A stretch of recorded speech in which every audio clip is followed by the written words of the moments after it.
আসসালামু আলাইকুম ওয়া রাহমাতুল্লাহি ওয়া বারাকাতুহু। আলহামদুলিল্লাহি ওয়া কাফা ওয়া সালামুন আলা ইবাদিহিল্লাযীনা ইসতাফা, আম্মা বা'দ। সম্মানিত ভাই ও বোনেরা, আজকে আমরা সম্মুখে একটা ভিন্ন আলোচনা হবে। সেটি হলো আমরা জানব শবে বরাত কবে এবং শবে বরাতের রাত কোনটা এবং শবে বরাতের নামাজ কি, শবে বরাতের রোজা কটা রাখতে হয় এবং শবে বরাতের কোন সময়ে দোয়া করলে আল্লাহ পাক রব্বুল আলামিন দোয়াটি কবুল করে এবং শবে বরাতের ফজিলত কি রয়েছে। আজকে আমরা এগুলোকে জানবো। যারা এইসব বিষয় জানেন না তাদেরকে রিকোয়েস্ট করে বলবো আমাদের ভিডিওটি পরিপূর্ণভাবে দেখুন, ইনশাআল্লাহ এ সম্বন্ধে আমাদের জ্ঞান বৃদ্ধি হবে। সম্মানিত হযরত, আজকে যে আমরা ফার্স্ট যে কথাটি বলবো যে শবে বরাত কবে, আমরা কম বেশি এটি জেনে গিয়েছি যে শবে বরাত সামনের রবিবার দিন গত রাত, অর্থাৎ আপনার ফেব্রুয়ারি মাসের 25 তারিখ যে রাতটি হচ্ছে, এই রাতটি হলো লাইলাতুল নিসফে মিন শাবান, অর্থাৎ শাবান মাসের মধ্যম রজনী।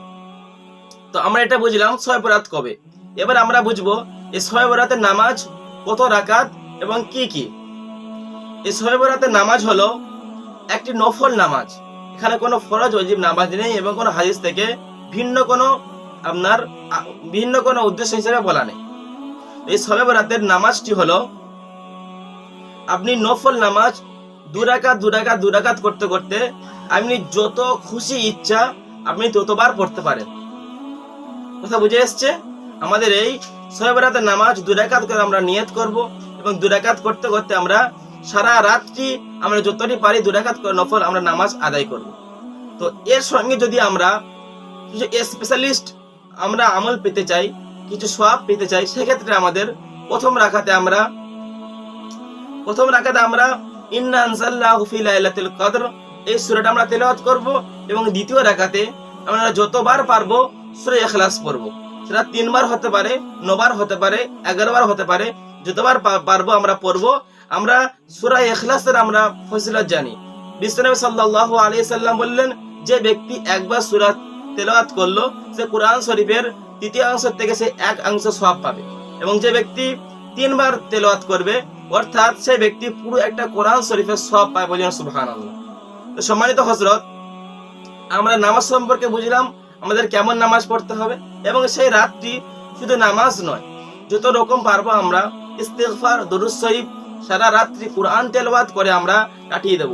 কেননা একটা হাদিসের মধ্যে এসেছেন হযরত আবু বকর রাদিয়াল্লাহু তাআলা আনহু থেকে বর্ণিত, তিনি বলেন রাসূলুল্লাহ সাল্লাল্লাহু আলাইহি সাল্লাম বলেছেন যে আল্লাহ সুবহানাহু ওয়া তাআলা এই নিসফে শাবান মাসের, এই যে শাবান মাসের মধ্যম রজনীতে 15 তারিখ যে মধ্যম যে রজনী আছে, ওই রজনীতে আল্লাহ সুবহানাহু ওয়া তাআলা ডাইরেক্টলি আমাদের কাছে আসমানের মধ্যে চলে আসে, আসমান থেকে এবং শেষ আসমানে চলে আসে এবং বান্দাদেরকে বলতে থাকে, আমার কোন বান্দা রয়েছে আমার কাছে ক্ষমা চাও, আমি আল্লাহ ক্ষমা করে দেবো।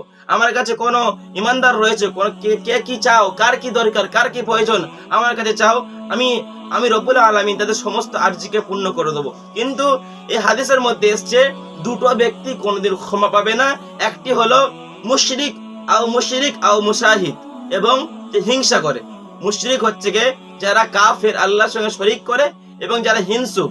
মুশাহিদ মানে যারা হিংসুক, যারা হিংসা করে চলে, তাদের আল্লাহ পাক রব্বুল আলামিন কোনোদিনও এই রাতে ক্ষমা করবে না।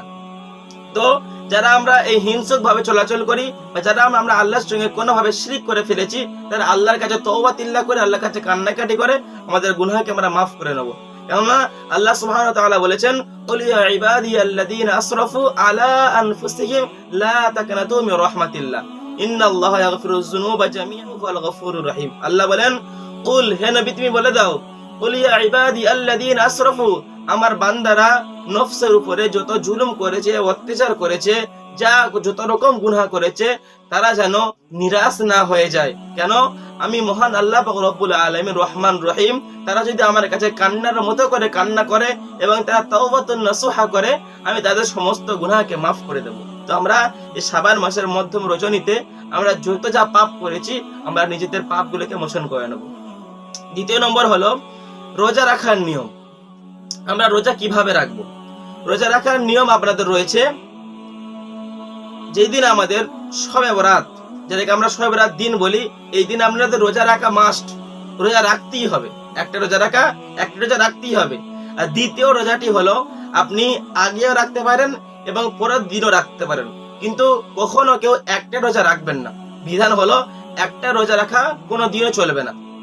আশা করি আমরা এই রোজার ব্যাপারটা বুঝতে পেরেছি। কেননা বিশ্বনবী সাল্লাল্লাহু আলাইহি সাল্লাম তিনি যখন রোজা করতেন, তিনি বলেছিলেন, আল্লাহ পাক রব্বুল আলামিন আমাকে যদি হায়াত দারাজ করে, হায়াত দেন, আমি ইনশাআল্লাহ আগামীতে 2টো করে রোজা রাখবো। কেননা একটা করে রোজা সেই জামানার ইহুদি খ্রিস্টানরাও রাখতো, তাদের সঙ্গে সংযুক্ত না হওয়ার জন্য বিশ্বনবী সাল্লাল্লাহু আলাইহি সাল্লাম বলেছেন, আমি 2টো করে রোজা রাখবো ইনশাআল্লাহ আগামী বছর থেকে। ওই জন্য আমরা সকলে 2টো করে রোজা রাখবো। এবং শাবান মাসটা তো পুরো রোজার মাস, ইবাদতের মাস। আল্লাহ রাসূল সাল্লাল্লাহু আলাইহি ওয়াসাল্লাম বলেন যে রমজানের পরে যদি কোনো মাস থাকে গুরুত্বপূর্ণ, সেটি হলো এই শাবান মাস। আশা করি আমরা বুঝতে পেরেছি রোজার ব্যাপারটা। আর দোয়া কবুল হওয়ার যে ব্যাপারটা রয়েছে, সেই ব্যাপারটা হলো আপনি ওই সন্ধ্যার পর থেকে নিয়ে, আমরা অনেক সময় দেখা যায় ঈশার নামাজের পরে আমরা ইবাদত করতে পারছি না ভাই, সন্ধ্যার পর থেকে নিয়ে এবং শুভ সাদিক হওয়া পর্যন্ত সমস্ত রাত্রে ইবাদত, আমরা ইবাদতের মধ্যে ইনশাআল্লাহ কাটাবো।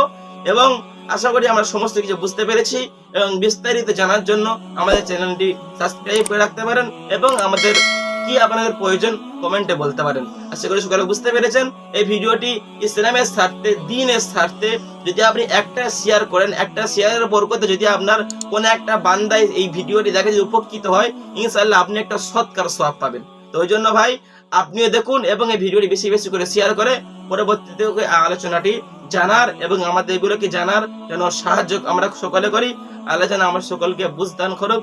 সকলে ভালো থাকুন, সুস্থ থাকুন। আসসালামু আলাইকুম ওয়া রাহমাতুল্লাহি ওয়া বারাকাতুহু।